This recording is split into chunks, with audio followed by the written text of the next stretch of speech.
आज गीता बहुत ज्यादा ही टेंशन में थी क्योंकि आज वो लाखों बच्चों के बीच नीट का एग्जाम दे रही थी। उसकी नजर क्वेश्चन पेपर के सवालों पर थे और उसके मन में क्वेश्चन के आंसर रिपीट हो रहे थे। वो धीरे धीरे क्वेश्चन पेपर को सॉल्व करने लगती है, पर वो अपने आंसर से सेटिस्फाइड नहीं थी। उसके मन में कई सारे सवाल चल रहे थे। क्या इस बार भी उसका सिलेक्शन हो पाएगा या नहीं?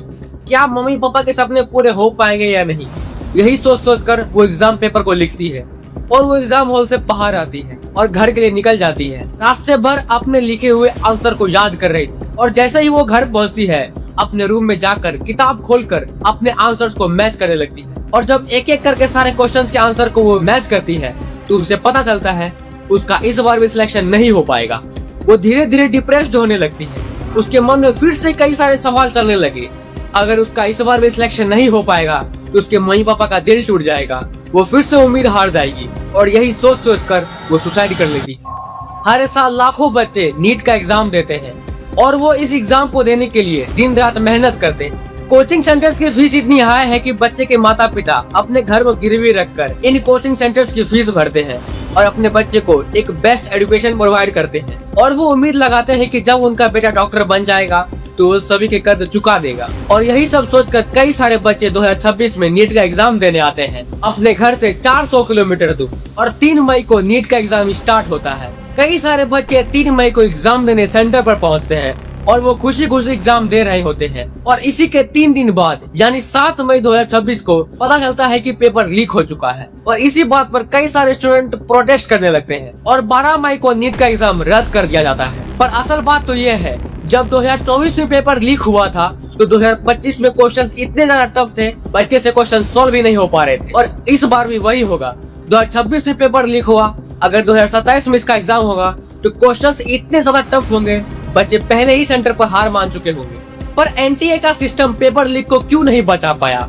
एनटीए दावा करती है इन्होंने जीपीएस ट्रैक्ड व्हीकल का यूज किया, एआई असिस्टेड सीसीटीवी मॉनिटरिंग की, बायोमेट्रिक वेरिफिकेशन किया और 5G जैमर तक भी यूज किया, पर तब भी वो पेपर लीक को बचा नहीं पाए।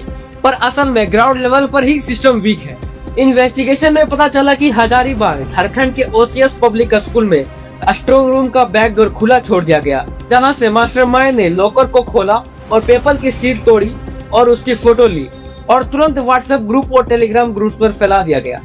एक प्राइवेट माफिया नाम का पेड व्हाट्सएप ग्रुप का नेटवर्क चलाया गया, जिसके अंदर सैंपल पेपर के नाम पर रियल क्वेश्चन को शेयर किया जा रहा था। और इस ग्रुप में लगभग 400 मेंबर थे और इस ग्रुप की मेंबरशिप 5000 से लेकर 30,000 तक थी। अगर आपको और मुझे इस ग्रुप में ऐड होना है तो इन माफियाओं को 5000 से लेकर 30,000 के बीच में पैसे देने पड़ेंगे, तभी आप और मैं इस क्वेश्चन पेपर को ले पाएंगे।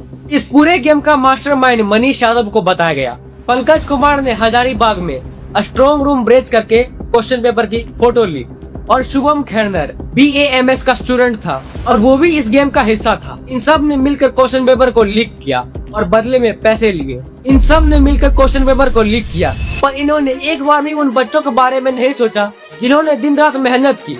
कई सारे स्टूडेंट्स की मेहनत बर्बाद, टीचर, स्टूडेंट और पेरेंट्स सभी की उम्मीदें टूट गई। जिस बच्चे का एग्जाम 2026 में अच्छा गया होगा वो और ज्यादा डिप्रेशन में चला गया होगा। बच्चे 400 किलोमीटर दूर जाकर एग्जाम सेंटर पर जाकर एग्जाम देते हैं, उनके पास पैसा भी नहीं होता है एग्जाम सेंटर जाने तक के लिए, और वो फिर भी गए और उन्होंने एग्जाम दिया।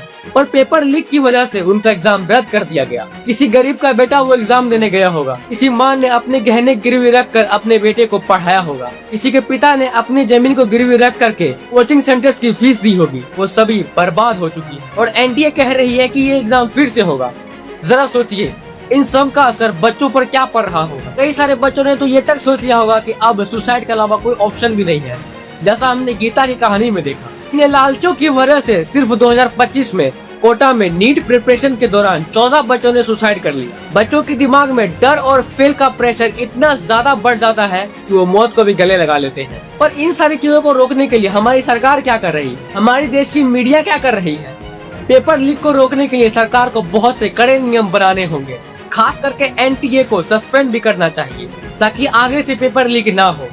ये जो वीडियो सामने आ रही है, मैंने इस पर बीजेपी का पूरा इतिहास बताया है। इसको एक बार जाके जरूर देखें और मैं मिलता हूँ एक नई उम्मीद, एक नई जोश के साथ।